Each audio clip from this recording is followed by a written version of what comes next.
Buenas tardes de nuevo. Nos encontramos ya de vuelta para iniciar la sesión sobre políticas europeas e internacionales en igualdad tras la crisis de la COVID. Vamos a tener con nosotras esta tarde a Malin Björk, que ahora os presentaré y que hablará en primer lugar, y a Raquel Coello de ONU Mujeres, que hablará a continuación. Lamentablemente, como os decía, María Eugenia Rodríguez Palop, debido a un problema de enfermedad de última hora, pues no va a poder acompañarnos esta tarde. Para todos aquellos que queráis hacer uso del servicio de traducción, habéis tenido la información en pantalla, y si no, en los correos recibidos esta mañana con el link de conexión y la información del curso, podréis descargaros la app para seguir la intervención de Malin Björk en traducción simultánea. Good afternoon, Malin. I was telling to the audience that unfortunately Ms. Eugenia Rodríguez Palop is not going to participate this evening due to a illness issue. So I will give you the floor in the first time, and then Raquel Coello from UN Women will later talk.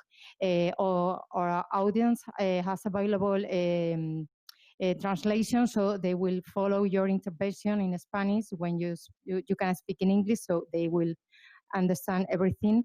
At the end of your intervention, if you don't mind, we will ask you some of the questions that the audience will send to our email. So in the first, I'm going to introduce to the audience, and then I will give you the floor. Como os decía, os presento a nuestras oradoras. Malin Björk es eurodiputada en el Parlamento Europeo desde 2014. Anteriormente trabajó durante varios años para el Lobby Europeo de Mujeres en Bruselas, antes de comenzar a trabajar como asesora política en la Comisión de Derechos de la Mujer e Igualdad de Género en 2009. Es feminista, antirracista y defensora de los derechos LGTB, la protección del bienestar y los derechos de los trabajadores, y se opone a las políticas de austeridad. Es miembro del Parlamento Europeo, como os decía, desde 2014, y ha sido miembro de la Comisión de Derechos de la Mujer e Igualdad de Género, FEM, y de la Comisión de Libertades Civiles, Justicia y Asuntos de Interior, LIBE. Es coautora de un informe sobre género y comercio, en el que demanda una política comercial de la Unión Europea que sea más sensible al género. Por otra parte, tenemos con nosotros también a Raquel Coello de ONU Mujeres. Ella es economista, feminista, doctora en Economía Internacional y Desarrollo por la Universidad Complutense de Madrid, y máster en Género y Desarrollo también por la Universidad Complutense. Actualmente trabaja para la Oficina Regional para las Américas y el Caribe de ONU Mujeres como especialista regional de políticas de empoderamiento económico. Raquel llegó a ONU Mujeres, entonces denominada UNIFEM, en 2001, a través de las prácticas del Máster de Género y Desarrollo y el programa de becas que por aquel entonces financiaba el Instituto de la Mujer. Ellas dos son las que van a intervenir esta tarde, y sin más le doy la palabra a la señora Malin Björk. Malin, the floor is yours. Thank you very much. Thank you very much. Do you hear me well? Perfect. Great, great. There's always problems with all these online efforts that we are making at these times. But I actually think that the fact that this is online makes it possible for me to be part of it also. And I'm very happy, and I want to thank the organizers for this opportunity. My colleague Maria Eugenia, who couldn't be here tonight. But for us, it's very important to have this kind of international collaboration at European level and at global level. So thank you very much for this organization. And I think it's very, very timely as a topic also to make sure that we as women's rights activists, politicians, researchers, that we do not wait too long to have a very thorough reflection on how this pandemic has hit women and how we are going to let's say, make sure that this doesn't bring us back in time in terms of women's rights, and that we actually formulate our vision of a feminist recovery. So I think this is actually the first panel that I participate that focuses exclusively on this topic. I just want to say a few words, as was said in the introduction. I do understand passively some Spanish. I'm a member of the European Parliament since 2014. I'm a member of the Swedish Left Party, and I've been an NGO activist also, but this is my second mandate as a member of European Parliament. And I've been in the Women's Rights Committee, as was said, but I now work in the Committee of Civil Liberties and Internal Affairs, and the Committee on Environment. In addition to that, I also organize a lot of work around sexual and reproductive health and rights with a cross-party network called All of Us that we formed last legislature because we saw that actually our rights, our bodies were deeply under attack from certain parts in certain parts of Europe. So and this network continues to operate, and I'm also active and the vice chair of the LGBTI intergroup in the European Parliament, which is again is a cross-party structure that we use to further LGBTI rights. And for me, the reason I say this is because, of course, all this is connected, and I think when we speak about the consequences of the pandemic on women's rights, and we see that so clearly, that these issues are connected: the issues of sexual and reproductive health and rights, the issues of civil liberties, the issues of ecology, and of course the issue of more of gender equality policy, let's say.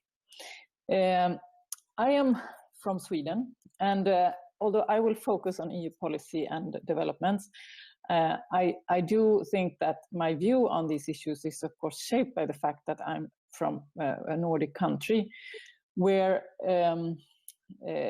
let's say that the state has been seen as an actor very early on, you know, even before I was even walking as an actor that the women's movement and gender equality advocates, women's liberation could use. It addressed the state very quickly to ask for things or to demand things, such as daycare, such as better working environment, working conditions, better vacation, better social services. And slowly but surely, during 50s, 16s, 70s, 80s also, the state delivered on that. So I think there has been many reflection on if can the state be feminist.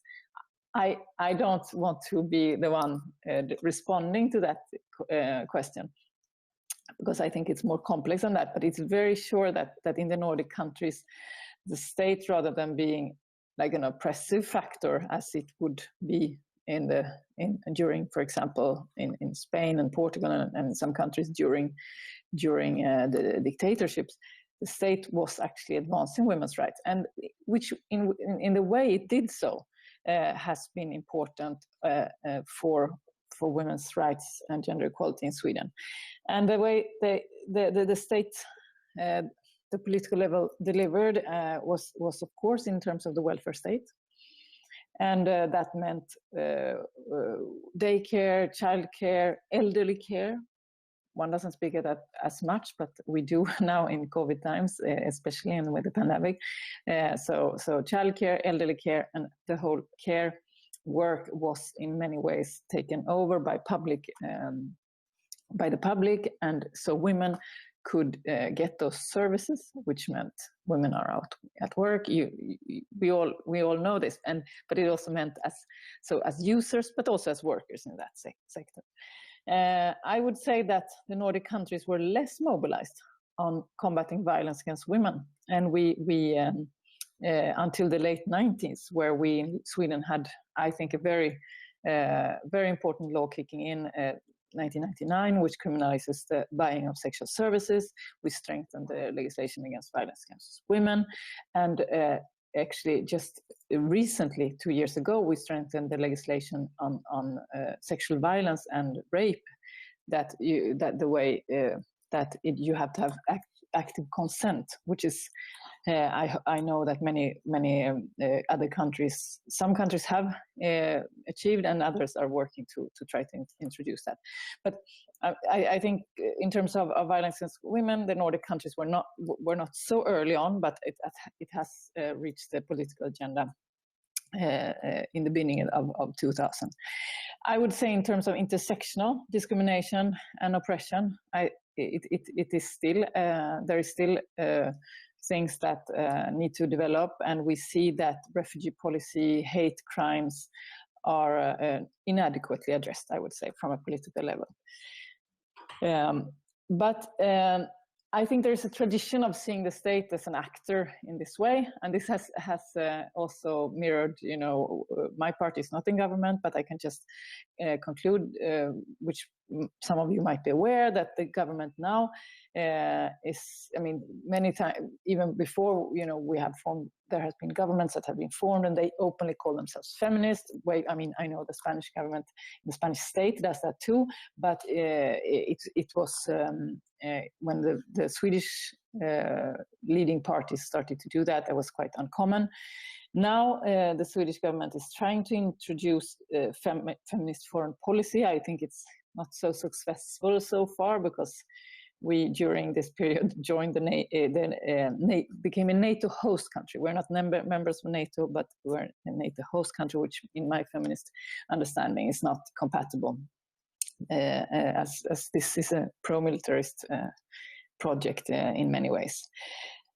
Anyway, so I think this has been some of the backdrop against how I think many of us, and why Sweden was seen and the Nordic countries have been seen as model. It was the investment in care, childcare, elderly care, and making sure that women were not confined to the home and responsible for homework to the same extent. And I think with the pandemic, it's in some ways we're thrown back to basics, where we have to look at this. We see in the reports that are coming through that women as users of care services, when they closed down, women were the ones that had to take care of the kids at home. Women had to step in and got far less working hours done in front of screens and other places where compared to men. So in that sense, it was a very unequal situation that kind of threw women back to the care responsibilities that we thought and that we were hoping that we were getting out of. And maybe even stronger in terms of back to basics is that women are workers in all those services that actually were completely central to our societies and are. They always were, but the COVID crisis and pandemic makes it so visible for everyone. The healthcare workers, the elderly care workers that have been saving lives for several months now, working double, triple shifts to do that. They are in majority women. And I think that became very visible. As feminists, we knew this, but it has become visible, I think, to a larger public. And the question is how we go further with that. I think that we have a situation now where, in terms of the economy, where we don't, although we have to a certain extent invested in welfare state, we also know that, at least in my country, in Sweden, and I also know this from it's a development in other countries, that women, the care economy is under funded, let's say, and we don't have public policies that support and invest in the care economy. And I think we have to ask ourselves, and the pandemic makes ourselves ask ourselves, that we don't today have the overall economic and work organizations that can actually make our societies less fragile. I think another effect that the pandemic had, and it has also been reported, is the issue of violence against women and girls and gender-based violence. One of the most dangerous places is in the home, and we were all confined to our homes. So we all know from reports in different countries that the violence against women were raised, and you couldn't access services. You couldn't access services in the way that would have been needed. And I think we're still going to see many of the consequences of this.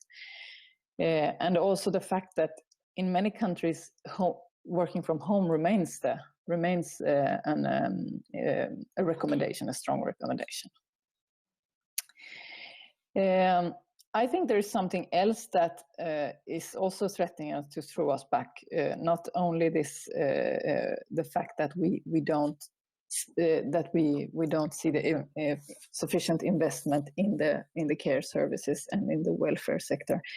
It is that we have a right-wing conservative nationalist forces that actually risk to interact with this, women working more in the homes, being more responsible for the children again, weaker welfare sectors, interacting with the ideology, and right-wing conservative nationalist ideology that actually says that that is a women's place.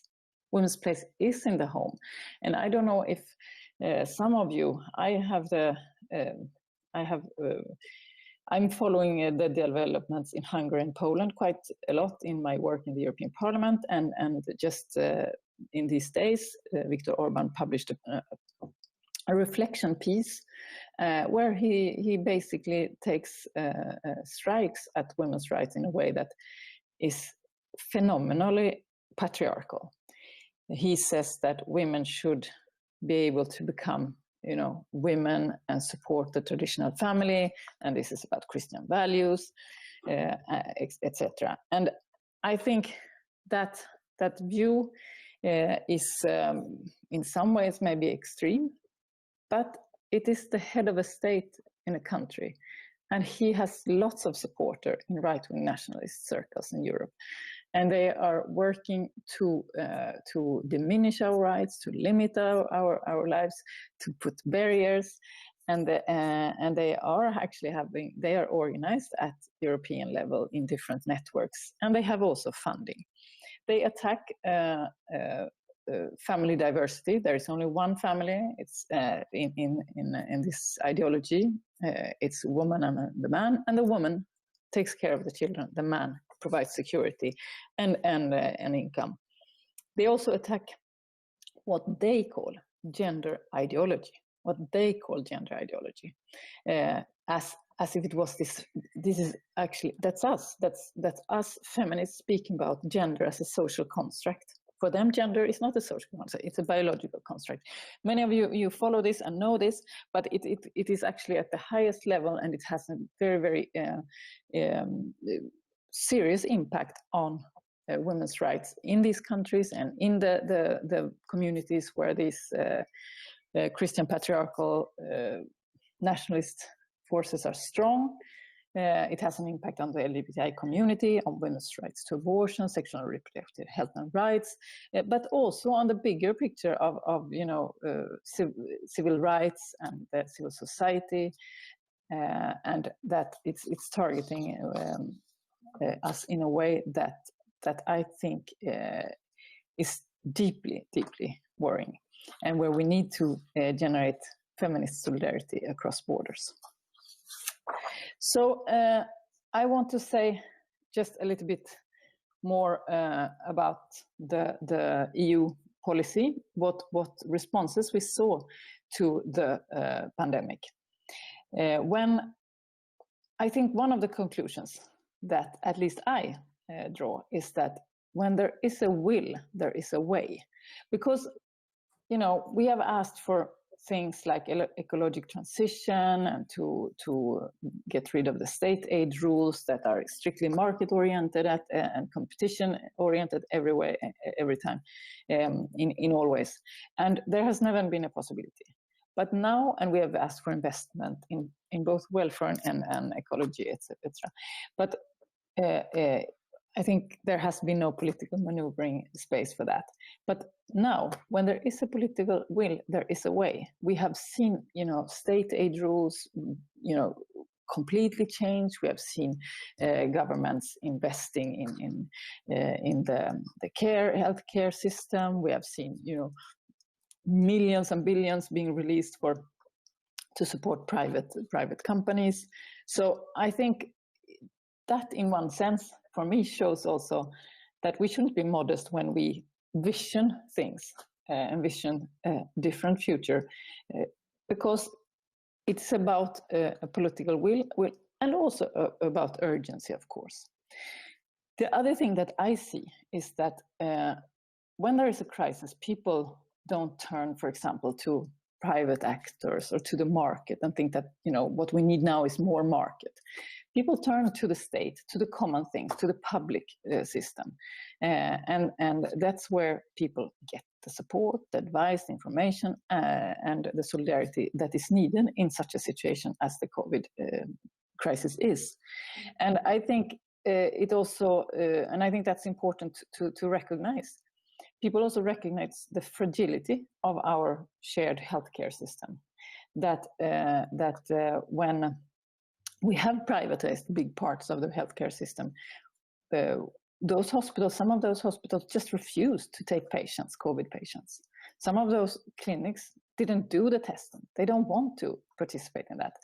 And I think now is the moment for us to recognize the limits of privatized healthcare and to invest more in public healthcare. I think something that is more, that is where we recognize, but we haven't seen any result, is that there is the recognition of the people working in the healthcare sector.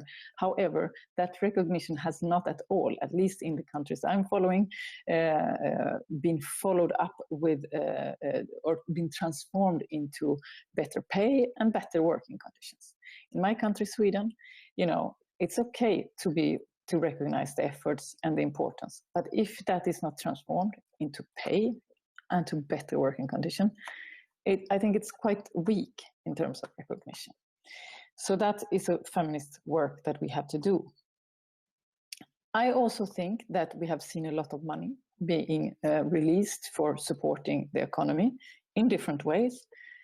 In many countries, in some countries, that has come with strings attached. Let's say to make sure that you cannot take state money and state aid and then fire people, or you cannot take state aid and then avoid paying taxes through tax havens. But in some countries, there were no strings attached. And I think this is problematic because we, as collectively, and then it's, the state, will need money to invest. Will need money to invest in healthcare, in education, in order to get out of this crisis and to get a less fragile society in the future. So I think that we have to be more vigilant in terms of what economic actors do get this very extensive support that has been released. So I think here we need to have some also feminist analysis. What are these private companies? Are they? Do they have? Is it in what kind of industries and what kind of sectors, basically? In terms of the EU response, as EU as the EU institutions, I think many of you know that the heads of state and the leaders agreed on a recovery fund, which is quite substantial, with loans and grants, a mix of that. What we can say as feminists is that there is very, very little that would ensure that we actually have gender equality as a consequence of that recovery money.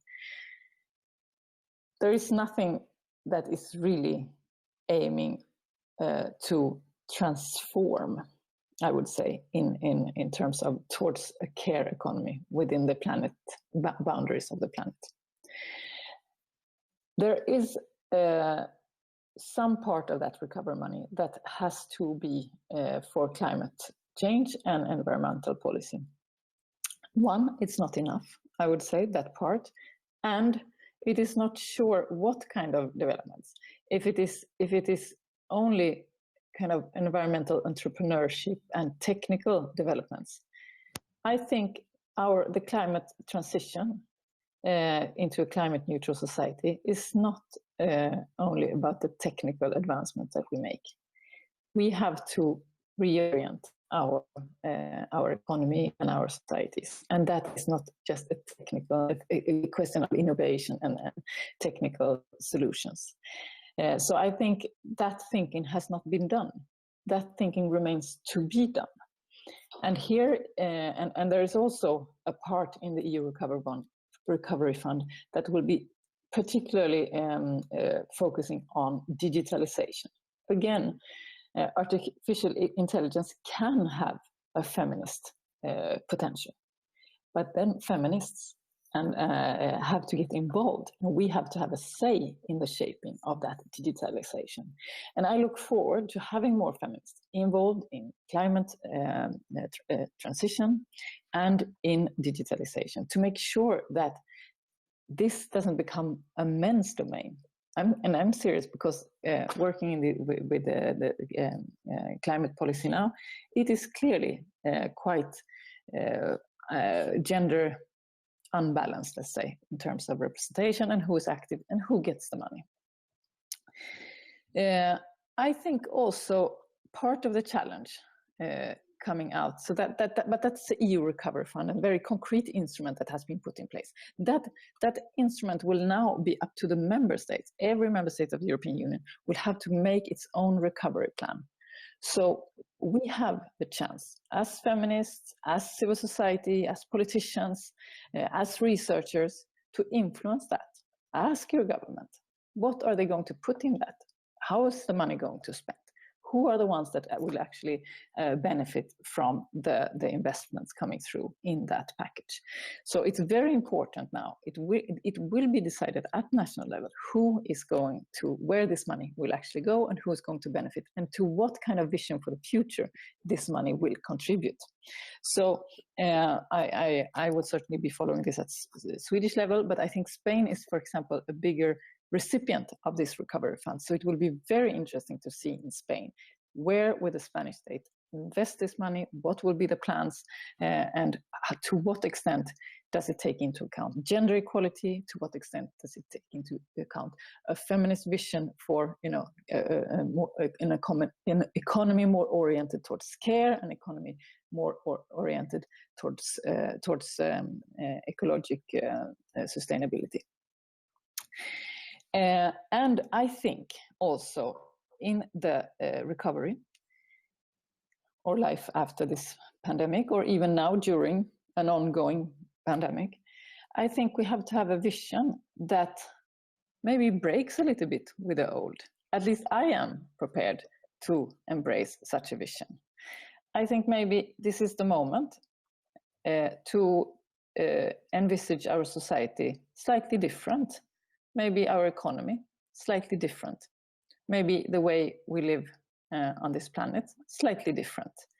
I think some parts of society are prepared to do that, because this is such a global crisis that as the COVID crisis does make people think, people to reflect, step back, and I think we as feminists, we have a possibility, just as others have, to actually present a vision that is more feminist, more just, stronger in terms of ecology, stronger in terms of equality, and I speak about economic inequalities, a vision that is firmly democratic and takes a firm stance against the authoritarian moves that we see in parts of the world and parts of Europe. and that we as feminists have a very important contribution to make in this vision and painting a brighter future. And I would say just some of the things that I think should be part of that vision, as this is also the topic, feminism after the pandemic. I think that many people through the COVID crisis have seen that the environment and our health, public health, go together, and that the planet is fragile. We know it because of the climate crisis, we know it because of the biodiversity crisis. And now with the COVID crisis, we also realize that as humans, we are fragile and we belong together. So I think we have to rethink the relationship, both in terms of care and ecology, and that this is in certain ways a possibility to relaunch, but also reshape some of the main pillars of ecofeminism, and that thinking how we actually both live within the boundaries of the planet, and that we make sure that that we focus on human development. And that means that actually the battle is not, it will be about specific funding lines, more violence, money to fight violence against women and gender-based violence, more money for healthcare, more money for childcare, etc. But it's also about thinking a little bit further. And I would say that we have to think about work life. My party and also other political forces in Sweden are advocating for 6-hour work days. It would change the relationship between work and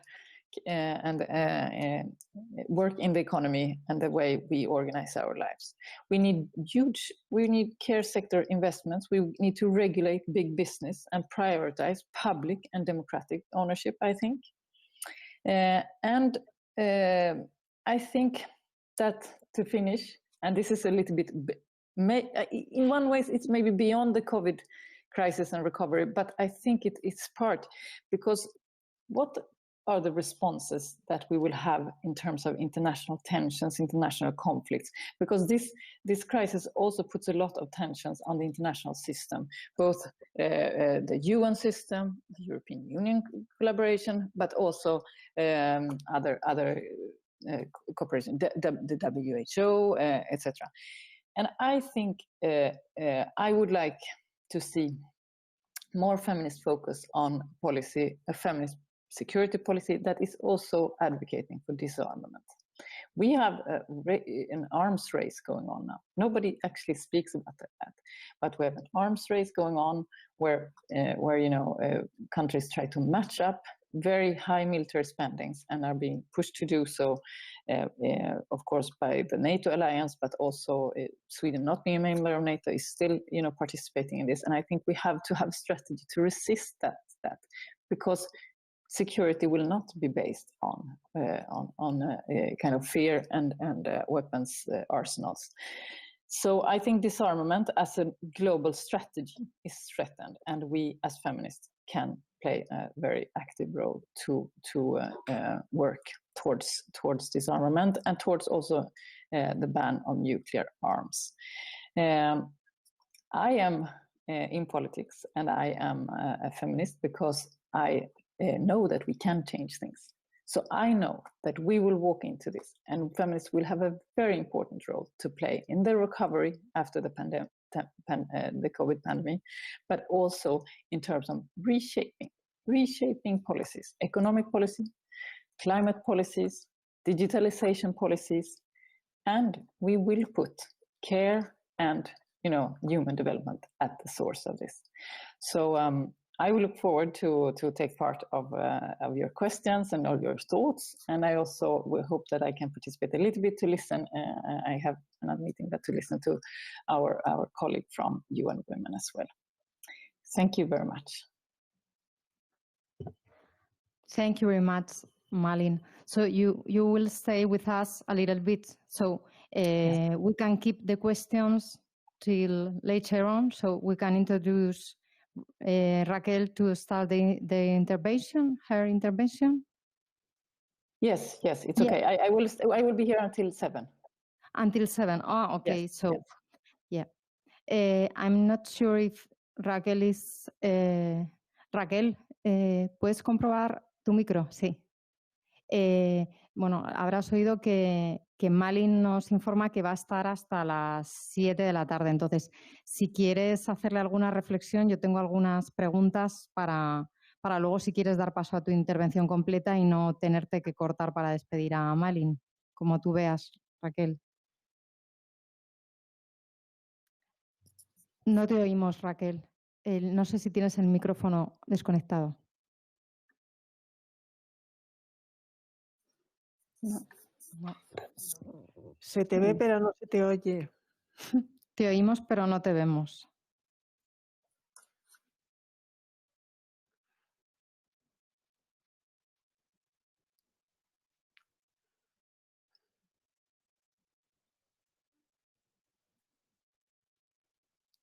Mientras Raquel comprueba el micrófono, vamos a introduciendo alguna pregunta. Ms. Malin, Björk, while Raquel is checking the connection, may I introduce a question? During your speech, you made reference to gender ideology. Under this title are included many different aspects to attack globally to the bottom line. To clarify, how do you perceive these movements in Europe, and how can we work to counter them, to stop them, in your opinion?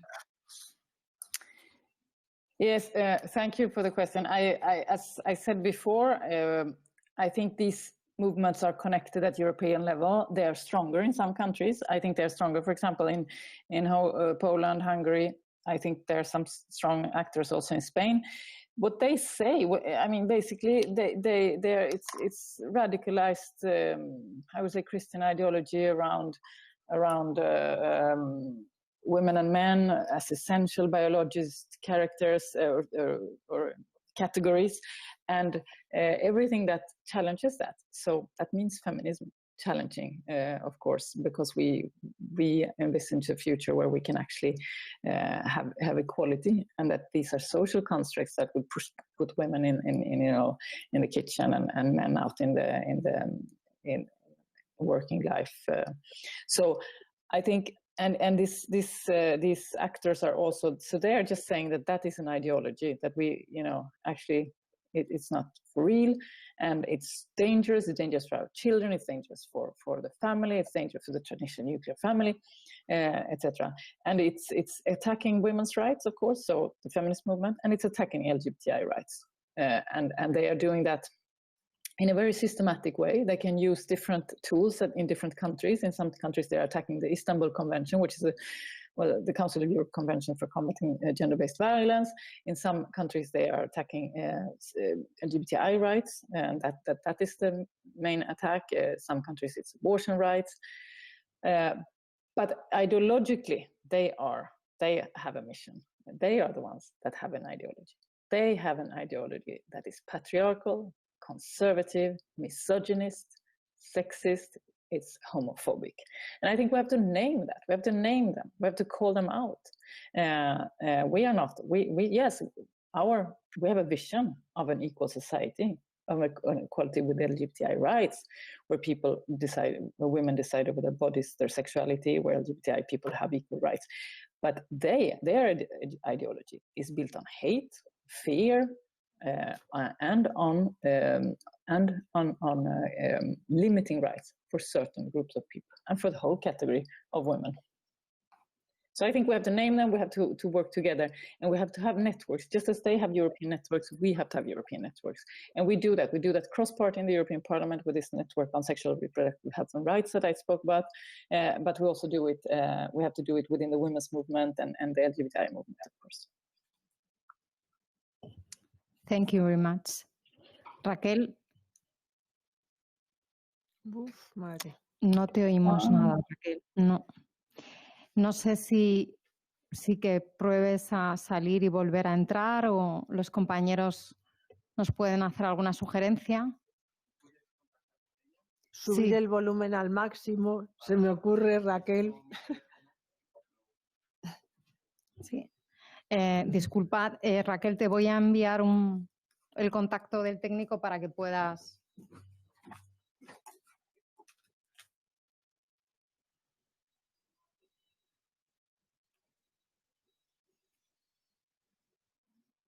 ¿Se me escucha ahora? Sí, sí, ahora sí. Bien.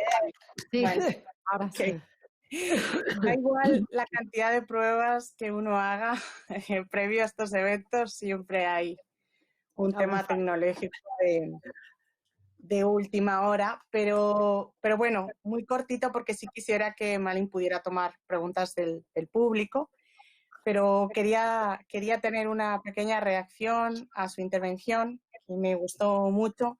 Bueno, yo debo decir que yo trabajo en la Oficina Regional para América Latina y el Caribe de ONU Mujeres, entonces no me ha gustado mucho escucharla y como a la introducción que ha hecho Beatriz, porque en realidad lo que me sugiere mucho estas dos intervenciones son cómo estamos enfrentando realmente, independientemente del lugar del planeta en el que estamos enfrentando desafíos que son globales y que por eso requieren también de soluciones globales. Malin ha hablado de las fuerzas conservadoras y de las fuerzas reaccionarias que vivimos también en América Latina muy fuertemente y que creo que es un movimiento global. Ya lo dijo Susan Faludi en su novela, cuando hay progreso y hay una ola de progreso, siempre hay un movimiento de reacción. Y creo que exactamente como lo señaló Beatriz, cuando el feminismo y los derechos de las mujeres han logrado el avance que hemos logrado, pues se viene la reacción, ¿no? Y esto no es de extrañar. Pero también ha señalado, por ejemplo, los desafíos que tenemos en todos los temas de la digitalización. Y en mi intervención yo voy a tocar un poco estos desafíos, porque efectivamente en el nuevo mundo que nos configura la pandemia, la pospandemia, cuando pase la pospandemia, tenemos que pensar muy bien cómo nos ubicamos como mujeres en ese nuevo mundo de la digitalización, del acceso a las tecnologías, que han sido un instrumento también para la movilización y para el feminismo, pero donde efectivamente también tenemos una brecha enorme digital entre hombres y mujeres, pero también generacional, donde tenemos que poder entrar a pelearnos el espacio. Y también entraré brevemente a tocar este tema. Malin habló de la importancia que toma ahora, la fuerza que toma el Estado. Es tiempo de política. A diferencia de las crisis anteriores, en esta crisis hay una claridad meridiana de que si el Estado y las políticas no entran a intervenir, no saldremos de las crisis.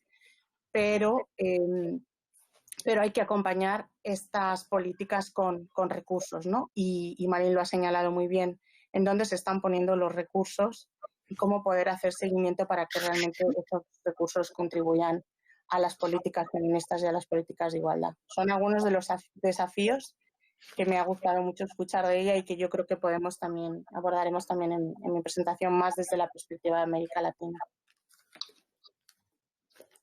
Muchas gracias, Raquel. Malin, some other question that we have received. One of our, in your opinion, what should be the priorities and also the challenges about gender equality for the EU after the pandemic in the following months or years? If you can also talk a little bit about the recovery plans for the different member states, how they should be gathered with feminism or gender equality policies. There are some of the questions that we have received during this time. Thank you, Malin.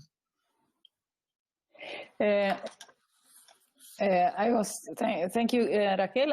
My passive Spanish, I understand quite a lot. I'm not sure I got it all, but it's very interesting. the issues are, of course, different in Latin America, but there are similarities. And I think if we can learn a lot how as feminists we have to organize to resist authoritarian also developments. Because I think we will need that in Europe. I'm not dystopian. I think we will manage because we are feminists, we are strong, but we have to be prepared and to be able to do that. Anyway, I think in terms of the EU recovery plans, it will be, as I said, very much up to the EU member states themselves to decide and to make a plan, submit that. Technically, this is how it will be. The Spanish state, the Swedish government that will submit a plan for the European Commission that they will approve or not. And it would have to be around certain criteria. But it will be quite a lot up to the countries to define their priorities. And I think here is very important that we don't have just vague views on what would mainstreaming of those funds look like. We have to go in there and say, well, we would like to invest in public transport, so and so much, because women use public transport, because it's the right thing to do in terms of climate investment, it's the right thing to do in terms of gender equality. So that's what we want to see. And we want to see, and we want to see such and such investments in the care sector, this in childcare, because that's how we make our societies recover, and we make our societies more resilient. We want investment in actions against violence against women and for gender equality. It's just as important as other recovery measures. So depending on the domestic situation and domestic politics, feminists will have different possibilities to influence the national recovery plans. But I do think we should put our demands forward and make sure that we will keep our governments accountable, because they are accountable. And if they fail us with this very, very important moment, then we risk this backlash. Women again confined to the home, again the ones taking care of the children, of the elderly, working in a sector that is underpaid and with working conditions that are not up to board. So we should address those things, and we can do it now in the recovery plans, and the governments will have to be accountable. So that's I think it's a feminist challenge to all of us, but we should not shy away from it. And the other challenge is to make sure that we make eco-feminist demands or feminist demands when it comes to climate policy into concrete demands, whether it be public transport or other things that has to do with climate change. And that will be different for different countries, but that we have those demands ready, because that's where some of the money will go. And digitalization, why not? Will it all go into big corporations developing some kind of new technology, or will it actually go, for example, again, to sectors where women work, to sectors where women are users, and maybe in hospitals and in clinics and in nursing homes, for example. So those are just some thoughts about the recovery plans. I think recovery is also about the political space. We have seen how when we have situations of shrinking space for democratic expressions in some countries, and that has certainly not improved during the pandemic. On the contrary, when we are not allowed to go out on the streets, we're not allowed to meet, we're not allowed to mobilize, it becomes very difficult also to resist certain authoritarian and attacks on women's rights, etc. So I think here we have to have a plan together for restoring democratic space.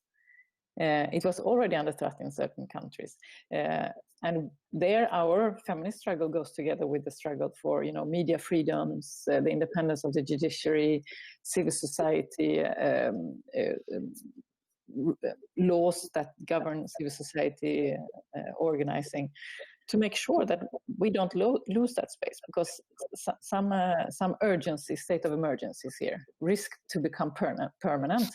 And we should not allow that to happen. That is a feminist battle also for me. So that's some of the EU recovery things. I hope I answered to the question. Thank you very much.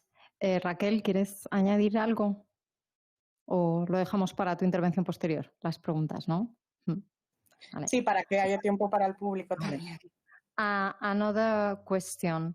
Is there any possibility that EU Parliament can assure that part of that recovery fund won't be used to enforce anti-human rights or women's rights policies like might be happen maybe in Poland or Hungary?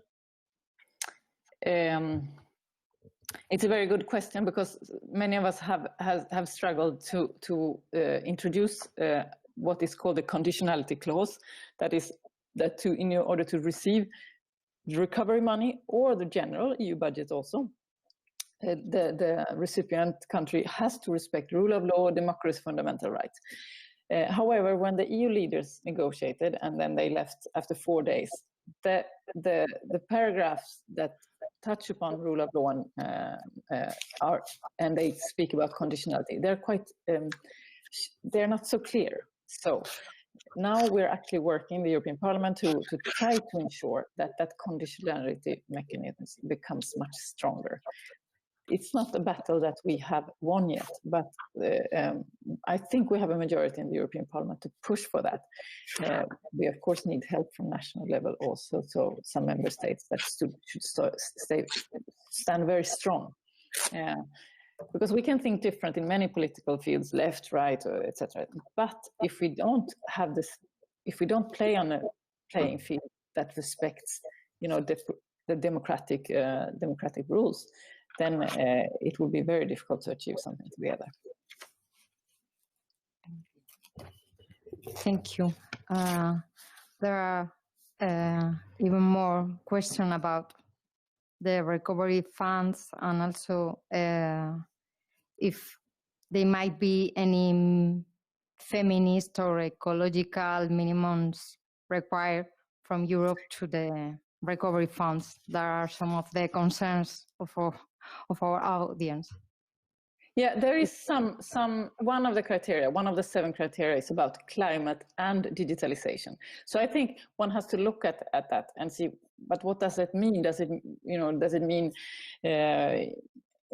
what kind of climate investments and spending will be there, and that we have to try to influence how that is formulated. And that's why I just said public transport, because that for me is the feminist investment. But there are of course other investments when it comes to what are women users of, and what generates gender equality, so that not everything as again goes into for example big corporations, private corporations that maybe develop certain products for that could be possibly useful for example carbon storage, which is a technology that doesn't exist yet. Would be very silly to use that money for that. Thank you. And some other people are talking about intersectional feminism, or how gender equality bodies or European policies can work for a better condition, and also for the recovery funds if intersectionalities are collected in a way in all the plans and the different speeds of the different member states in Europe. So there are more reflections than specific questions to you. So maybe if you can talk about intersectionality, as you have been working on that before. So maybe to that audience that are concerned about these things. So if you can give them a last message until we say goodbye to you. Well, I think that it's obvious that the feminist vision has also to address other issues of justice and equality. And for example, if you work on sexual and reproductive health and rights, it's so clear that you work on women's rights, to abortion, to contraception, to possibility for sexuality education for young people, but also for LGBTI rights, and for and to make sure that that we advance on those rights. So that's intersection, but we also have intersections between, where we have to be more oriented on economic justice issues, because in some some countries, I think we see a development where gender equality is for a group of women that can afford to pay for private services, for private structures, for private childcare, for private this and that, instead of actually having public structures, which means that then equality is just for some groups of women. And that, I think, is not at least compatible with my feminist vision. I think we have to ensure that we increase gender equality for all women. And that is also linked to, I would say, racial discrimination in our societies, because it's also often migrant women that are most precarious in the labor market, that are asked, to fill places where actually it should be public and the state that should be taking care of certain activities. So I would say that we have, and then we have also in terms of intersectionality when it comes to refugee policies. For me, I work very much against, I would say, to make sure that Europe, the richest continent in the world, make sure that we respect international law, but we organize a system for sharing of the responsibility, and that we actually stop investing only in militarized borders, but instead of reception conditions and human rights. So, and that also, is a struggle that shapes our societies. So for me, that also belongs together, and I see that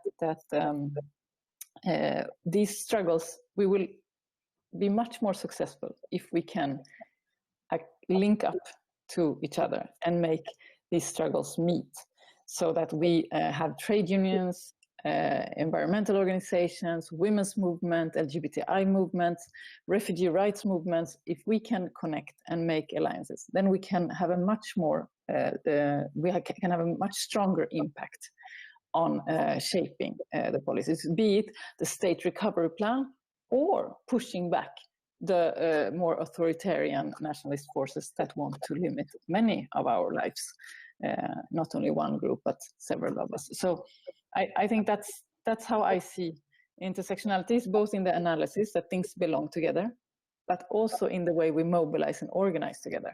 And that this is already happening, but I think we need even more of it. Thank you very much. Thank you for your time. It was really a pleasure to stay here with you in this webinar, to listen your speech, your reflection. So, Raquel, any other comment before we say goodbye to Malin? No, I just want also to highlight the importance of these multilateral and joining forces that Malin just bring out at the end. We need to bring forces as civil society. We need to bring forces and join forces as countries. And because only, as I said, looking at the programs in a global perspective, with a global solution, even if this is implemented at local level, but only global programs can be addressed through global solutions. And this is where the joining forces of different movements, as well as the joining forces of multilateralism, can also be another, part of the solution and not of the problem. Good luck with your work, and congratulations, Malin. I know it's a challenging work also in the European Union Parliament. Yeah, but thank you very much for having me participating, and it's great to know that we have networks of expertise of strength around, so that we don't work in bubbles. So thank you very much for having me participate, and see you in another context, on another screen or in real life. Yeah, sure. See you soon, Malin. Thank you very much again. Bye.